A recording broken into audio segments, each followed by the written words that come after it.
నలుగురు బాగుండాలి, అందులో నేను ఉండాలి. ఈ మాటలో ఎంత నిజం ఉందో నాకు తెలియదు, కానీ నలుగురున్న చోట సమాజం పుట్టింది. సమాజం మనకేం నేర్పిందో నాకు తెలియదు, కానీ నాకు తెలిసిన సమాజం గురించి చెప్తా. ఇంద్రధనస్సులో 7 రంగులు చూడొచ్చు, కానీ సమాజంలో ఎన్నో రంగులున్న మనుషులను చూస్తాం. బాధ్యతలతో బరువెక్కిన జీవితాలకి ఎప్పుడూ విలువ ఉండదు. కాటికి పోయే వరకు కాడి మోస్తూనే ఉండాలి.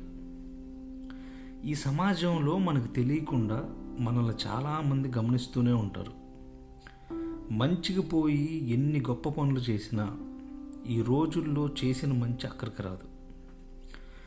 ఇప్పుడున్న సమాజం చాలా పెద్ద ముసుగు.